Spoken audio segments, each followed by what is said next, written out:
प्रयागराज की पुण्य भूमि से आप सभी को प्रणाम। मैं हूं अवधेश और प्रयागराज की इस पुण्य भूमि पर बड़े प्रेम से गाया जाता है भक्ति भक्त गोविंद गुरु चतुर नाम वपु एक, तिनके पद वंदन किए नासे विघ्न अनेक। और हमारे साथ गुरुदेव मौजूद हैं, पूर्ण गुरु करौली शंकर महादेव जी, जिनको प्यार से लोग करौली सरकार के नाम से भी पुकारते हैं और उनका अभिनंदन करते हैं। महाराज जी, बहुत स्वागत है आपका सनातन संवाद में।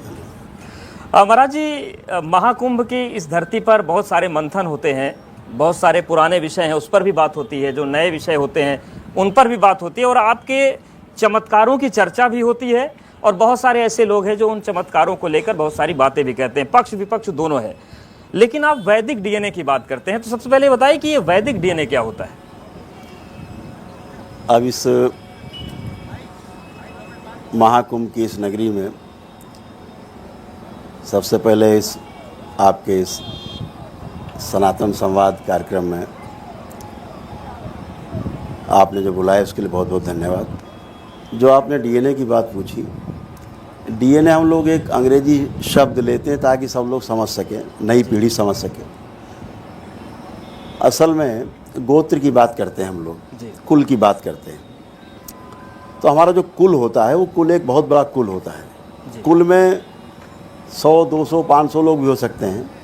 ऐसे लोग हो सकते हैं जिनको हमने कभी मिले नहीं, कभी जाना नहीं, कभी देखा नहीं, लेकिन कुल में हमारे हैं। तो बहुत बड़ा कुल होता है। अगर कोई पुण्य है, कोई जैसे मान लीजिए 500 लोग हैं, अब भोजन बना है 10 लोगों का, तो अब अगर 10 लोगों के भोजन को 500 बांट दिया जाएगा तो सब भूखे रह जाएंगे। तो जब हम लोग डीएनए की बात करते हैं, तो वैदिक डीएनए की जब बात करते हैं तो संकल्प के द्वारा हर पूजा पाठ में, हर अनुष्ठान में संकल्प का विशेष महत्व है। तो संकल्प के माध्यम से हम लोग अपने जो कुल को छोटा कर लेते हैं। जैसे पति पत्नी हैं, हमारे बच्चे हैं, माता पिता हैं, इनको एक कुल में संकल्प करके मान लिया। तो जो भी फिर हम अनुष्ठान करते हैं उसका जो पुण्य है उतने में ही रहता है। फिर उस कुल के द्वारा जो बनाया गया डीएनए का ऊर्जा पथ बोलते हैं हम लोग उसको, जो भी पाप और पुण्य होगा उसी में रहेगा। अब ये बाहर जो लोग छूट गए हैं हमारे बनाए हुए डीएनए ऊर्जा पथ से बाहर, ना तो मेरे द्वारा किए गए पुण्य का फल उनको मिलेगा, ना मेरे द्वारा किए गए पाप का उनको कोई भोग भोगना पड़ेगा। अब ये उस कुल में ही रहेगा। तो जो भी अनुष्ठान करते हैं तो उस कुल में रहने के कारण तीव्रता के साथ उसके संकल्प और प्रार्थना पूर्ण होते हैं जी। इसलिए वैदिक रूप से हम लोग उसको बिल्कुल संकल्प और प्रार्थना पर ही आते हैं। बहुत सारे लोग, बड़ी संख्या में लोग आपके यहाँ पहुँचते हैं। किसी की प्रार्थना बीमारियों को ठीक करने को लेकर रहती है, बहुत सारे वीडियोस देखते हैं, किसी को करियर की चिंता है। तो वो आपकी कौन सी आराधना पद्धति, क्योंकि ये कहा गया है कि आप भगवान को अगर प्रेम से पुकारिए तो भगवान सुनते हैं। आपकी सुन रहे हैं लेकिन सामान्य लोगों की नहीं सुन रहे हैं, तो वो रास्ता बताइए आप महाकुंभ से कि सबकी सुने। सबसे बड़ी बात यही है कि हम जिस ऊर्जा से जुड़ने जा रहे हैं, जिस ऊर्जा से हम जुड़ रहे हैं पूजा पाठ करके, अनुष्ठान करके, उस ऊर्जा के बारे में आपको जानकारी कितनी है? आप कैसे जानते हैं कि ऊर्जा सात्विक है, वह ऊर्जा प्रभावशाली है, आपको नीचे ले जाएगी कि ऊपर की ओर ले जाएगी? आपको उसका पता नहीं। उसके लिए गुरुओं का मार्गदर्शन शुरू से अपरिहार्य रहा है। सीधे सीधे जानने की विधि है। अगर आपके कुल में, आपके परिवार में रोगों की भरमार है, तमाम मानसिक और शारीरिक और आध्यात्मिक कष्ट हैं, तो इसका मतलब सीधा सीधा ये हुआ कि आप गलत ऊर्जा से जुड़े हुए हैं। कहीं पूछने नहीं जाना है। अगर बीमारियां हैं, ठीक नहीं हो रही, शारीरिक हो, मानसिक हो, आध्यात्मिक हो, कोई प्रगति नहीं हो रही है, तो निश्चित रूप से आप समझ लीजिए कि आप गलत ऊर्जा के प्रभाव में हैं। सही ऊर्जा का प्रभाव क्या है कि आप, अल्टीमेट चीज़ है कि शांति। हमारे परिवार में बिना कलह के, हमारे परिवार में बिना किसी अभाव के हम जीते हैं, प्रेम पूर्वक जीते हैं, सही ऊर्जा के साथ जी रहे हैं। सिंपल सा है। अगर आप कष्ट में हैं, नकारात्मक हैं, दिन भर हमेशा निगेटिविटी में जी रहे हैं, मतलब आप गलत ऊर्जा के प्रभाव में हैं। सिंपल चेक कर लीजिए। लेकिन महाराज जी, आप कहते हैं कि गलत ऊर्जा, सही ऊर्जा, खासतौर से बीमारियों को ठीक करने की जब बात आती है तो आप भी उसी ऊर्जा की बात करते हैं। लेकिन जो डॉक्टर्स का वर्ग है वो कहता है कि गलत ऊर्जा, सही ऊर्जा की बात छोड़िए, महाराज जी लोगों को गलत ट्रैक पर ले जा रहे हैं। हाँ, वो अपने हिसाब से ठीक कहते हैं जी। उनका अपने हिसाब से सोचना कहना ठीक है, क्योंकि वो इस विद्या के बारे में नहीं जानते, इस सनातन वैदिक विद्या के बारे में उन्हें रंज मात्र पता नहीं है। जी जैसे अभी हम यहाँ बैठे, जी जितने लोग यहाँ पर हैं, अब अगर इसका प्रभाव चेक करना हो सकारात्मकता का, तो हम आपसे ही पूछ लेते। अभी आप यहाँ बैठे हैं, सब लोग बैठे हैं, किसी के भी अंदर एक नकारात्मक विचार नहीं आ रहा है, सब लोग चेक कर सकते हैं, आप भी चेक कर लीजिए। एक नकारात्मक भाव विचार आप किसी के भी अंदर नहीं आ रहा है, सब लोग चेक कर सकते हैं। जी अगर वाकई में चेक करना है ऊर्जा को, तो अभी चेक कर सकते हैं। किसी में आ रहा हो तो हाथ उठा दे। तो जब कोई व्यक्ति आपके सामने जाता है तो क्या उसकी पहले ऊर्जा चेक करते हैं? अरे, सबके पास ऊर्जा है, जी ऊर्जा शाश्वत है, ऊर्जा का कोई भी गलत और सही नहीं है। आपकी जैसी आपकी सोच है, उस सोच के साथ आप जिस ऊर्जा से जुड़ते हैं, अगर पहले से गंदगी है उसमें, तो आपकी गंदगी को और बढ़ा देती है। जी अगर आपकी सोच अच्छी है और आप अच्छी ऊर्जा से जुड़ते हैं, आपकी अच्छाइयों को और बढ़ा देती है। और इतना ही नहीं, अगर आपकी सोच बहुत अच्छी है जी तो नकारात्मक ऊर्जा भी आपके साथ सकारात्मक रूप से कार्य करने लगती है। जी यही वैदिक ऊर्जा का प्रभाव है। ठीक है, लेकिन महाराज जी उस ऊर्जा को हर कोई समझे, जरूरी नहीं है। आप सर्जरी का विरोध करते हैं कि सर्जरी नहीं करवानी चाहिए। आपको अंदाजा है कि आप कितना बड़ा रिस्क ले रहे हैं? अगर किसी की जान चली गई तो कानूनी रूप से कितनी अड़चनें आपको झेलनी पड़ सकती है, और अड़चनें आप झेलते भी हैं, तमाम दुनिया भर की चीज़ें होती हैं, आरोप लगते हैं। तो ये रिस्क है, या फिर आपको लगता है कि एकदम सही करें कि सर्जरी कोई न करवाए? इसका क्या प्रमाण है कि सर्जरी करा के आदमी बच जाता है? मर रहे हैं, हजारों लोग रोज मर रहे हैं, सर्जरी करा के मर रहे हैं, गलत दवा के प्रभाव से मर रहे हैं। इसका क्या प्रमाण है कि दवा खा के ही बच रहे हैं? हम सर्जरी का विरोध नहीं करते, गलत सर्जरी का विरोध करते हैं, फेक सर्जरी का विरोध करते हैं। आज तमाम सरकारी संगठन ये प्रमाणित कर चुके हैं सर्वे के आधार पर कि 50-60% सर्जरी फेक है। जी हम दिन भर देखते हैं, मेरे सामने आते हैं जब मामले कि सर्जरी फेक करा के आदमी खड़ा हुआ और रोगी खड़ा हुआ है, जो सर्जरी के पहले उसे कष्ट था वो कष्ट सर्जरी के बाद भी बना हुआ है। दरबार में आकर के व्यक्ति वैदिक प्रक्रिया करता है, एक ही दिन में उसके सारे कष्ट चले जाते हैं उसके संकल्प से, स्वयं की प्रार्थना से। कहाँ चले जाते हैं?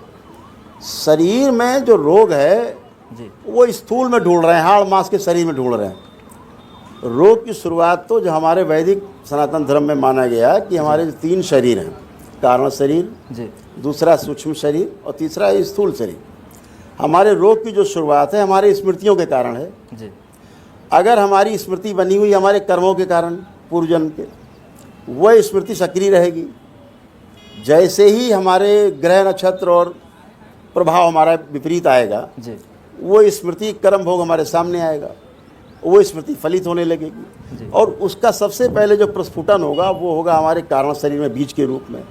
बीज अंकुरित होगा, वृक्ष के रूप में हमारे स्थूल सूक्ष्म शरीर में बनेगा जी और फल फूल के रूप में हमारे स्थूल शरीर में दिखाई देते हैं रोग और कष्ट। जी इसीलिए जब सूक्ष्म शरीर में रोग बनना शुरू होते हैं तो व्यक्ति को ये लगता है कि मुझे कुछ कष्ट हैं, वो चेकअप कराने जाता है। मशीन कहती है आपको कोई रोग ही नहीं है, लेकिन उसे लगता है मुझे कष्ट हैं। डॉक्टर कहता नहीं, मशीन बता रही है आप ठीक हो। जी मानसिक रोग होते हैं तो ज़्यादा होता, कहते हैं पागल हैं, लेकिन वो उसके सूक्ष्म शरीर में रोग बन गए हैं, धीरे धीरे स्थूल में दिखाई देने लगते हैं। बाद में फिर मशीन पकड़ती है जब घना हो जाता है। दरबार यही करता है कि आपके वैदिक कार्यक्रम से, आपके ही प्रार्थना संकल्प से आपके रोग कष्टों की स्मृतियों को जी आपके कारण शरीर में ही नष्ट कर देता है, बीज नष्ट हो जाता है। ठीक है, लेकिन महाराज जी जो प्रश्न आते हैं उसमें यह है कि जो आधुनिक चिकित्सा है, आप कह रहे हैं कि वो गलत ट्रैक पर जाती है, वो तब आती है किसी रिपोर्ट में जब बहुत बड़ी हो जाती है, लेकिन वो प्रमाण तो कम से कम दे रहे हैं। अगर वही लोग आपसे प्रमाण मांगे कि आप जो चिकित्सा कर रहे हैं, आप जो आशीर्वाद दे रहे हैं, वो कैसे प्रमाणित होगा कि बिल्कुल सही ट्रैक पर है? तो वो प्रमाण कैसे दिया जाए? बिल्कुल रोज प्रमाण है।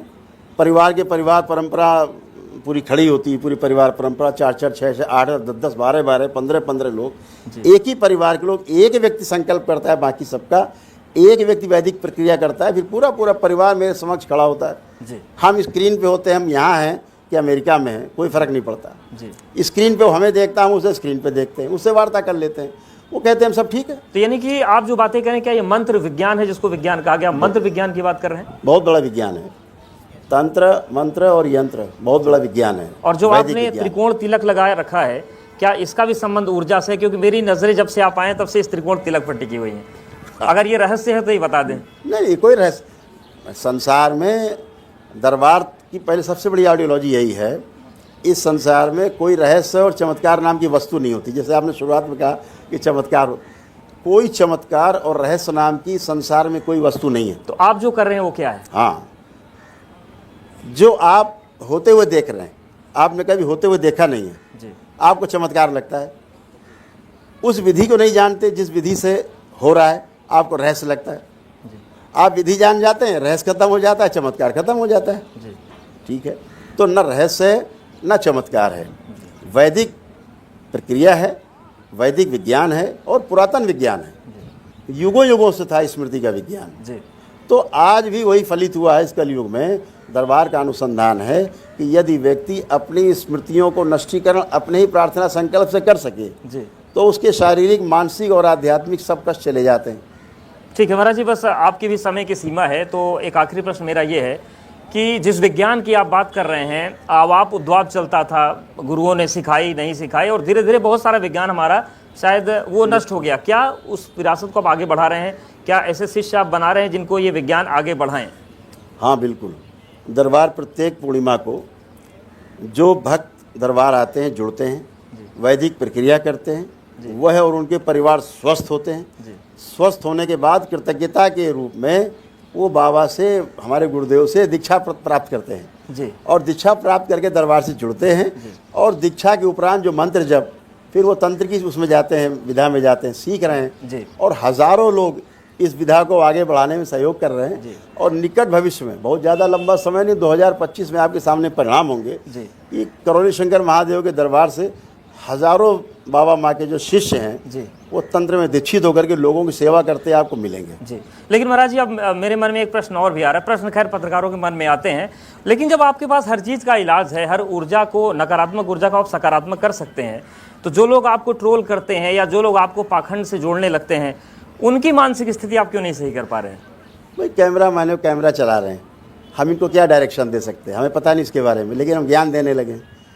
जब उनको पता ही नहीं है उसके बारे में, विद्या के बारे में नहीं पता, या तो आओ अनुभव करो, मैं सबको आमंत्रित करता हूं। तो क्या आप ओपन चैलेंज दे रहे हैं? एकदम खुला, सभी को, सबको, टोटल को, आइए दरबार आइए, सबका स्वागत है जी। और समझिए विज्ञान को। अगर ये विज्ञान वाकई में ऐसा है कि बिना औषधि की केवल अपने प्रार्थना और संकल्प से आप स्वस्थ हो रहे हैं, तो इसमें विरोध कहाँ है? विरोध वो लोग कर रहे हैं जिन्हें पता नहीं इस विज्ञान का, और सही कर रहे हैं। उन्हें बिल्कुल नहीं पता है, कभी सुना नहीं, कभी देखा नहीं, तो विरोध बहुत स्वाभाविक। लेकिन मेरा ये कहना है कि जब तक आप जान ना ले ठीक से, तब तक आप उसको माने नहीं जी। बिल्कुल नहीं माने। तो जानने के लिए दरबार आना होगा। आप इस तरह शिविर लगा सकते हैं, हम यहाँ जनवा सकते हैं जी। इसके लिए आवश्यक नहीं कि हम आप दरबार ही आ पाएँ। आप कहीं लगा लें, गंगा किनारे लगा लें, जमुना किनारे लगा लें, नर्मदा किनारे लगा लें, कहीं शिविर लगा लें एक दिन का, और बुला लीजिए सारे मीडिया कर्मी, बुला लीजिए, उनके परिवार बुला लीजिए, पहले उन्हीं को देख लिया जाए कि स्वस्थ होते कि नहीं होते अपने संकल्प प्रार्थना से। अगर अपने प्रार्थना और संकल्प से स्वस्थ होते हैं तो फिर इसको आपको फैलाना चाहिए, बिल्कुल वो बढ़ना चाहिए, यस, जाना चाहिए, या फिर उस दिन से हमें बात को छोड़ देना चाहिए जी।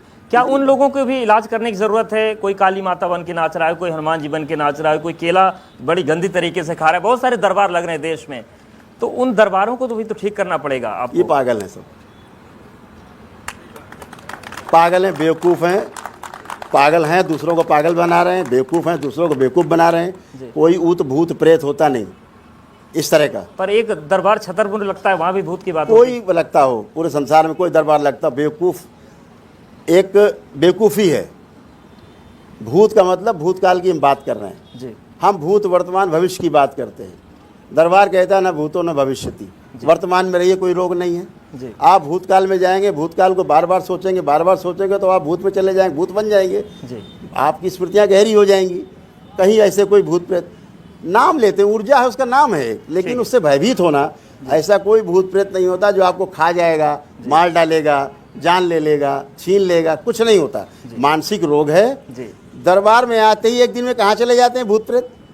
जो ठीक है, 10 साल, यानी कि 20 साल, ये जो 25 साल से मानसिक तड़प रहे हैं। रोग है या फिर ऊर्जा है वो करौली धाम सरकार में आके ठीक हो जाएगी। और आप सबको आमंत्रित कर रहे हैं महाकुंभ की धरती से कि वो आए और वो ठीक हो जाए। बिल्कुल आना चाहिए और समझना चाहिए विज्ञान को। ठीक है। और विज्ञान अगर सही है तो इसको आगे ले जाना चाहिए, अन्यथा इसका खुल के विरोध करना बिल्कुल। और निश्चित तौर से हम उम्मीद करते हैं कि जिनके मन में शंका आशंका होगी, जिनकी श्रद्धाओं के आएंगे दरबार में, आपको जांचेंगे परखेंगे। महाराज जी बहुत धन्यवाद हमारे साथ जुड़ने के लिए धन्यवाद। और ये पक्ष रखने के लिए, क्योंकि जब सवाल उठता है तो पूरे सनातन का डैमेज होता है। बहुत धन्यवाद बिल्कुल आपको बिल्कुल हमारे साथ। बहुत धन्यवाद।